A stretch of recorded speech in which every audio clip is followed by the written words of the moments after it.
Perkenalkan, nama saya Linda Adelina, mahasiswa Stika Swaka Insan semester 4. Di sini saya akan melakukan penyuluhan tentang HIV/AIDS. Sebelum kita mengenal lebih dalam lagi apa itu HIV/AIDS, kita perlu mengetahui pengertian dari HIV dan AIDS. Untuk HIV yaitu Human Immunodeficiency Virus atau virus yang merusak sistem kekebalan tubuh dengan menginfeksi dan menghancurkan sel CD4. Dan untuk AIDS yaitu Acquired Immune Deficiency Syndrome atau AIDS adalah stadium akhir dari infeksi virus HIV. Pada tahap ini, kemampuan tubuh untuk melawan infeksi sudah hilang sepenuhnya. Cara penularan HIV ini yaitu ada 4, yaitu hubungan seksual, penggunaan jarum suntik yang bergantian, setelah itu selama kehamilan, persalinan atau menyusui, dan transfusi darah. Untuk tipe HIV/AIDS ini ada 2, yaitu HIV1 merupakan hasil evolusi dari simian immunodeficiency virus yang ditemukan dalam subspesies Chimpansee.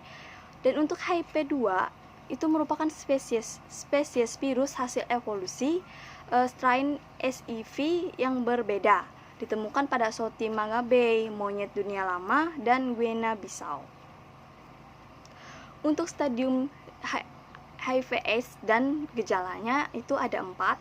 Untuk stadium yang pertama atau gejala yang pertama, yaitu pada stadium ini penderita tidak menunjukkan gejala ataupun hanya berupa pembesaran kelenjar getah bening di bagian-bagian tubuh penderita, misalnya leher, ketiak, dan lipatan paha. Periode ini tanpa gejala dapat terjadi bertahun-tahun, bisa 5-10 tahun tergantung dari daya tahan tubuh si penderita.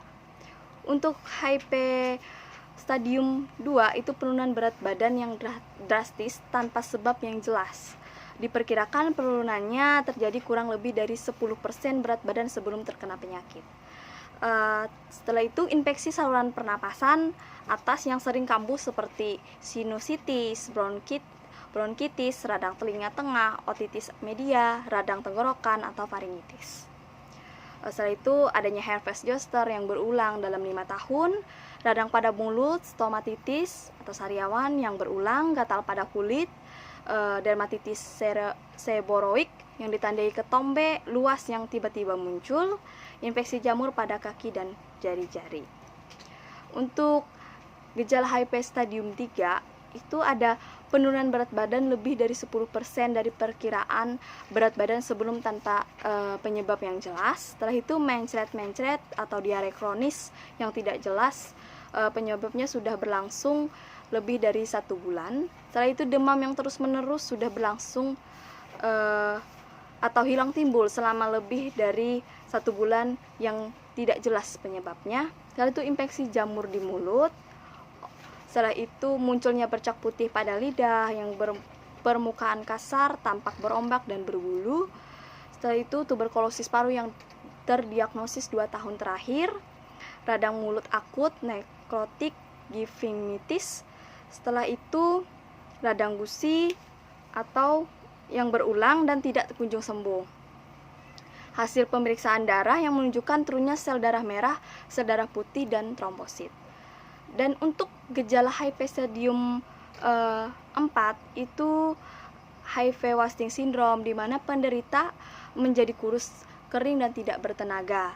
Pneumonia yang ditandai dengan batuk kering, sesak yang progresif, demam, dan kelelahan berat, infeksi bakteri yang berat seperti infeksi paru, pneumonia, apnea. Setelah itu infeksi sendi dan tulang, dan radang otak atau meningitis. Infeksi herpes simplex kronis lebih dari 1 bulan, dan penyakit tuberkulosis di luar paru, misalnya tuberkulosis dan tuberkulosis kelenjar.